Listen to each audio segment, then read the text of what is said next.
সবার আগে তুমি 30 সেকেন্ড সময় নাও একটু এবং সময় নিয়ে ভাবো যে তোমাদের প্রত্যেকের লাইফে রুটিন বানানো নিয়ে তোমাদের অভিজ্ঞতাটা কীরকম। তুমি কি তোমার লাইফে রুটিন কখনো বানাতে পেরেছো নাকি কখনো বানাওই নাই, কিংবা তোমার অভিজ্ঞতাটা কি এরকম যে তুমি রুটিন বানাইছো কিন্তু তুমি রুটিনটা একদিনও ফলো করতে পারো নাই, কিংবা সর্বোচ্চ এক সপ্তাহ ফলো করতে করতে তুমি ওখান থেকে ড্রপ আউট করে ফেলছো এবং রুটিনটা তুমি বাদ দিয়ে দিছো। তোমার অভিজ্ঞতা কি এরকম? আমি জানি না যে তোমাদের অভিজ্ঞতা কেমন, কিন্তু আমার অভিজ্ঞতা হচ্ছে এটাই। আমি আমার লাইফে কখনো একটা রুটিন দীর্ঘদিন ফলো করতে পারি নাই। কয়েকদিন পরে আমার মনে হচ্ছে যে রুটিনটা আমি অনেক বেশি কঠিন বানায় ফেলছি, এই জন্য আমি পারতেছি না। সবার আগে আজকে আমরা কথা বলবো যে একটা ভালো রুটিন এইচএসসি লেভেলের স্টুডেন্টরা কীভাবে প্রস্তুত করতে পারে। সবার আগে যে পয়েন্টটা আমি এখানে লিখি নাই সেটা হচ্ছে রুটিনটা বেশি কঠিন বানায়ও না। কঠিন রুটিনকে না বলো, তুমি যেটা পারবা, তোমার জন্য যেটা সহজ সেরকম একটা রুটিন বানাবা। কঠিন রুটিন বানাইলে জিনিসটা খুব সুন্দর হবে দেখতে, মনে হবে যে তুমি খুব পড়ে ফাটাই ফেলবা, কিন্তু হবে কি তুমি আসলে 2 দিন পরে নিজেই ফেটে যাবা এবং তোমার পড়াটা হবে না। ওই রুটিনটা তুমি 2 দিন পরেই বাদ দিয়ে দিবা। প্রথম কথা হচ্ছে তোমাকে বুঝতে হবে ভালো রুটিন কাকে বলে। এই কথাটার মাধ্যমে আমি আসলে এটা বলতে চাই, ভালো রুটিন হচ্ছে সেই রুটিন যে রুটিনটা অনুযায়ী তুমি ফলো করতে পারবা এবং 2 দিন পরে বাদ দিয়ে দিবা না। ভালো রুটিনের ডেফিনেশন কি? ভালো রুটিনের ডেফিনেশন হচ্ছে যে রুটিন তুমি ফলো করতে পারবা, যে রুটিন তোমার পক্ষে ফলো করা সম্ভব, সেই রুটিনটাই হচ্ছে ভালো রুটিন। আসো, প্রথম কথা এবার হচ্ছে আমি এখান থেকে এরপর থেকে বলি, এরপরে প্রথম কথা হচ্ছে অন্যের বানানো রুটিন ফলো করতে যেও না। যদি তুমি অন্যের বানানো রুটিন ফলো করো, এর আগে আমি যখন স্টুডেন্ট ছিলাম কলেজ লেভেলে, তখন আমাদের সময় কোনো একটা প্ল্যাটফর্ম থেকে একটা রুটিন খুব ভাইরাল হয়েছিল। সেই রুটিনে হচ্ছে ওয়াশরুমে যাওয়ার জন্য কোনো টাইম রাখা ছিল না। এটা নিয়ে প্রচুর কন্ট্রোভার্সি হয়, মানুষজন অনেক মজা টজা নিয়ে উড়ায় ফেলে, এবং ওই রুটিনটা আসলে এত সাজানো গোছানো ছিল যে এত বেশি কাজ, এত বেশি অ্যাক্টিভিটিস ছিল, রেস্ট নেওয়ার জন্য আসলে কোনো সময় ছিল না। এই জন্য মানুষ এটা মানতে পারে নাই, ওটা প্র্যাকটিস করা যায় নাই। ওটা দেখতে অনেক সুন্দর লাগে কিন্তু বাস্তব জীবনে অ্যাপ্লাই করা যায় না। এই জন্য আমার তোমাদের জন্য পরামর্শ হচ্ছে নিজের রুটিনটা নিজে বানাও, আর নিজের রুটিন তুমি নিজে কিভাবে বানাবা সেটা নিয়ে আমি আজকে ভিডিওতে কথা বলতেছি। আমি তোমাকে কোনো রুটিন বানিয়ে দিচ্ছি না, বা অন্য কেউ যদি তোমাকে কোনো রুটিন বানিয়ে দিয়ে থাকে সেই রুটিনটা আজই তুমি ফেলে দাও। নতুন রুটিন নিজে বানাও, নিজে প্র্যাকটিস করো।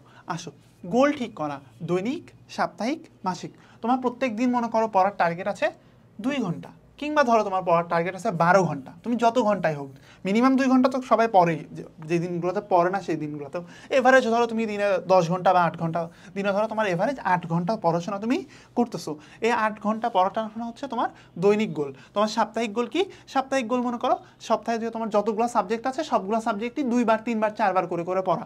তাহলে তুমি মনে করো সাপ্তাহিক গোল হচ্ছে প্রত্যেকটা সাবজেক্ট তুমি মিনিমাম 4 দিন পড়তে চাও, এবং মাসিক গোল কি? প্রত্যেকটা সাবজেক্ট তুমি হচ্ছে মাসে 3 বার রিভিশন দিতে চাও বা 4 বার রিভিশন দিতে চাও। এরকম গোল ফিক্স করো যে তোমার দৈনিক তুমি কতটুকু পড়তে চাও, সাপ্তাহিক তুমি কতটুকু পড়বা, এবং প্রতি মাসে তুমি কতটুকু পড়বা।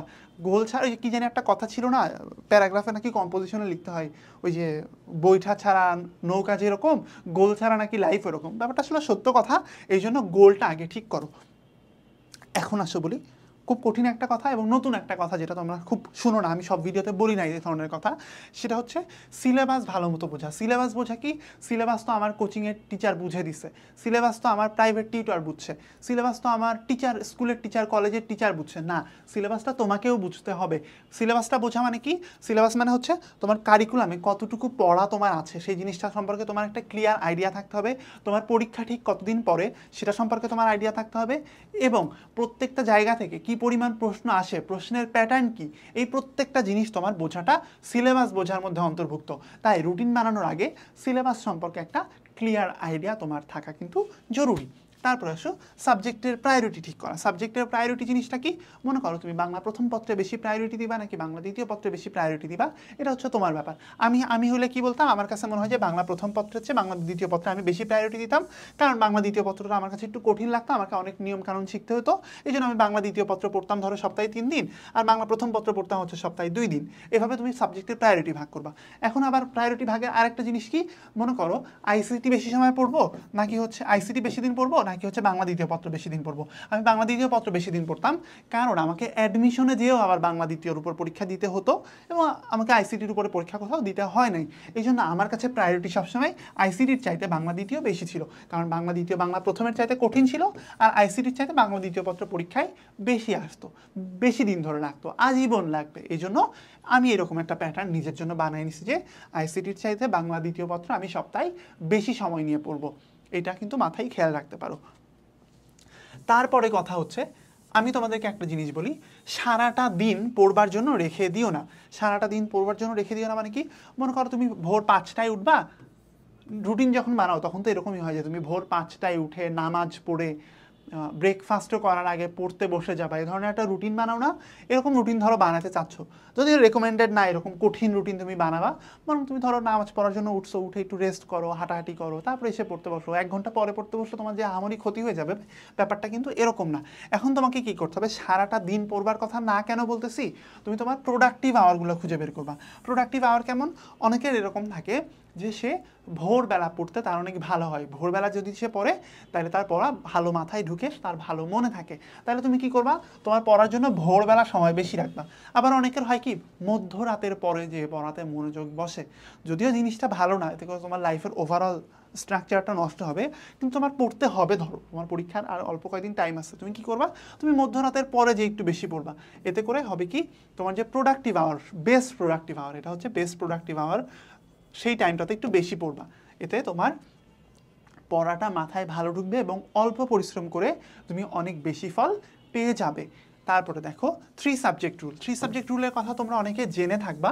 3 সাবজেক্ট রুল হচ্ছে তুমি প্রত্যেক দিন 3টা করে সাবজেক্ট পড়বা। 3টা করে সাবজেক্ট পড়বা মানে কি, তুমি একটা কঠিন সাবজেক্ট পড়বা এবং একটা মিডিয়াম লেভেলের সাবজেক্ট পড়বা এবং একটা ইজি সাবজেক্ট পড়বা।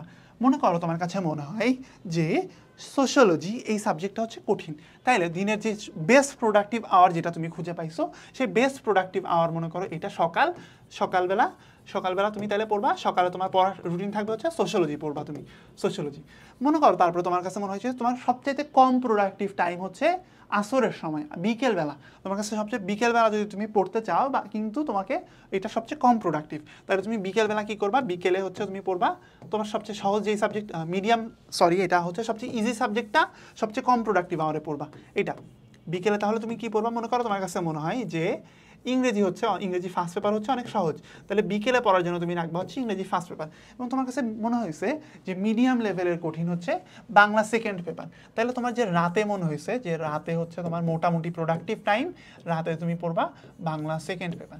এভাবে 3 সাবজেক্ট রুল অনুযায়ী তুমি ভাগ করে নাও, তোমার পড়াটা একটা গোছানো ওয়েতে চলে আসবে। 2 আওয়ার সাইকেলের কথা তোমরা জেনে থাকবা। 2 আওয়ার সাইকেল জিনিসটা হচ্ছে প্রত্যেক পড়া 2 ঘন্টা করে একটা শিডিউল বানাবা। 2 ঘন্টার পরে তোমাকে অবশ্যই 30 মিনিটের জন্য একটা ব্রেক নিতে হবে, কারণ মাথা 2 ঘন্টার চাইতে বেশি মনোযোগ কোনোভাবেই ধরে রাখতে পারে না। তাহলে তুমি যদি দিনে 8 ঘন্টা পড়তে চাও, তুমি এরকম 2 ঘন্টা করে করে স্লট বানাবা, 2 ঘন্টা করে স্লট। এর মাঝখানে যে এই জায়গাটা হচ্ছে 30 মিনিট করে ব্রেক, তাহলে 2 ঘন্টা স্লটের মাঝখানে 30 মিনিট করে তোমাকে ব্রেক নিতে হবে। এখন এই 2 ঘন্টা স্লটটাকে আবার তুমি 4টা ভাগে ভাগ করবা, 4টা ভাগে ভাগ করবা, 4টা ভাগে প্রত্যেকটা ভাগে থাকবে 25 মিনিট, 25 মিনিট করে করে। এখন তুমি আমাকে বলো তো 4/25 কত হয়? 4/25 কিন্তু 2 ঘন্টা হচ্ছে না, আরও 20 মিনিট সময় বেঁচে যাচ্ছে। এই 20 মিনিট কি করবা, এই যে 25 মিনিটে প্রত্যেক 25 মিনিটের ভিতরে 5 মিনিট করে করে তুমি আবার রেস্ট নিবা। তাহলে হবে কি, 2 ঘন্টা যে তুমি পড়তেছো, 2 ঘন্টা পরে তুমি আধা ঘন্টা ব্রেক নিবা এবং এর মাঝখানেও তুমি আরও 4বার, আরও 3বার 5 মিনিটের একটা ব্রেক নিবা। 25 মিনিট পড়া, 5 মিনিট ব্রেক, আবার 25 মিনিট পড়া, 5 মিনিট ব্রেক, 25 মিনিট পড়া, 5 মিনিট ব্রেক, 25 মিনিট পড়া, তারপরে 30 মিনিট ব্রেক। এরকম একটা রুটিন তুমি নিজের জন্য তৈরি করতে পারো। এটা হচ্ছে 3 সাবজেক্ট রুল বললাম এবং 2 আওয়ার সাইকেল বললাম। এবং রিভিশন এবং প্র্যাকটিসের জন্য সময় রাখা। তুমি যে মনে করো উইকে 3 দিন একটা সাবজেক্ট পড়তেছো, এই 3 দিনের মধ্যে তোমার 1 দিন রাখতে হবে ওই সাবজেক্টটার রিভিশনের জন্য বা প্র্যাকটিসের জন্য। 2টা ভাগে তুমি ভাগ করে নাও, যে 5 মিনিটস করে করে বা 50% টাইম করে করে, যে তুমি মনে করো এই যে 2 ঘন্টা পড়বা ওই সাবজেক্টটা, ওই 2 ঘন্টা পড়ার জন্য 2টা স্লট, এই যে 25 মিনিট একটা রাখো রিভিশনের জন্য আর একটা রাখো হচ্ছে প্র্যাকটিসের জন্য। এভাবে তুমি যদি ভাগ করে নাও তাহলে তোমার পড়াটা আরও বেশি ইম্প্যাক্টফুল হবে। আসো তারপরে দেখি নো মাল্টিটাস্কিং। মাল্টিটাস্কিং জিনিসটা হয় কি, রুটিনে আমরা অনেক সময় ভাবি যে আমি এই রুটিনটা মানতে পারি না, আমি একটা জিনিস করে ফেলছি কি, আমার হচ্ছে এই টাইমে আমার খাবার কথা ছিল, আমি পড়তে পড়তে খাওয়ার এরিয়াটা মিস হয়ে গেছে, বা কেউ কারোর সাথে কথা বলতেছিলাম, কথা বলতে বলতে আমি খাইতে পারি নাই, কিন্তু খাবারের টাইমটা আমার চলে গেছে, এখন আমার আর একটা জিনিস পড়ার টাইম। ওই টাইমে তোমাকে খেতে খেতে পড়তে হবে না। এছাড়া যদি তুমি পড়ো, তোমার পড়াটা কোনোভাবেই ইফেক্টিভ হবে না। তুমি খাও বা খাবারটা একটু পরে খাও বা পড়ো, যে কোনো একটা কাজ করো। রেকমেন্ডেড হচ্ছে তুমি খেয়ে খাবার শেষ করে তারপরে এসে পড়তে বসো। এতে করে তোমার মনোযোগটাও বৃদ্ধি পাবে এবং মাল্টিটাস্কিংয়ের মাধ্যমে তোমার ব্রেনটা অতিরিক্ত বার্ডেনও হবে না। 3টা জিনিসের দিকে একটু মনোযোগ রাখবা, সেটা হচ্ছে রেস্ট, ঘুম এবং খাবার। তোমার যদি খাবার ঠিকঠাক মতো না হয়, তোমার যদি রেস্ট ঠিকঠাক মতো না হয় এবং যদি তোমার ঘুমটা ঠিকঠাক মতো না হয়, তাহলে কিন্তু তোমার পড়াশোনা একেবারেই ধ্বংস হয়ে যাবে। এই জন্য এই রুটিনটা বানানোর জন্য অবশ্যই রেস্টের জন্য সময় রাখবা, খাবারের জন্য সময় রাখবা এবং স্লিপের জন্য সময় রাখবা। এবং আমি শুরুতে যে একটা রুটিনের কথা বলেছিলাম, অবশ্যই ওয়াশরুমে যাওয়া কিন্তু এই রুটিনের ভিতর তোমাকে ফিক্স করে রাখতে হবে না। যে কোনো সময় তোমার যদি 10 মিনিট নষ্ট হয় কিছুই হবে না, সেটা করো এবং এটা নিয়ে মজা নিও না। আচ্ছা, তারপরে দেখি যে রুটিন এডিট করো নিয়মিত। একটা জিনিস হয় কি, তুমি রুটিন তো মানতে পারবা না, এটাই খুবই স্বাভাবিক ব্যাপার। তোমাকে 7 দিন পরে যে তুমি ওই রুটিনটা আর মানতে পারতেছো না, দেখছো যে তুমি মনে করো গত মাসে একটা রুটিন বানাইছিলা, তখন হচ্ছে মাগরিবের আজান হতো হচ্ছে 6:30টায়, এখন মাগরিবের আজান হয় 7টায়। এখন তোমাকে রুটিনটা একটু চেঞ্জ করতে হবে। বা তুমি দেখছো যে গত মাসে তুমি বানাইছিলা বাংলা প্রথম পত্রের জন্য অনেক টাইম রাখছিলা, এই মাসে এসে দেখছো তোমার বাংলা প্রথম পত্র পড়া শেষ হয়ে গেছে, তাহলে বাংলা প্রথম পত্রের জন্য টাইমটা কমায় ফেলো। এরকম বেশ কিছুদিন পর পর চেষ্টা করবা নিয়মিতভাবে, প্রতি সপ্তাহে 10 দিন, 1 মাসে নিজের রুটিনটা একটু এডিট করো।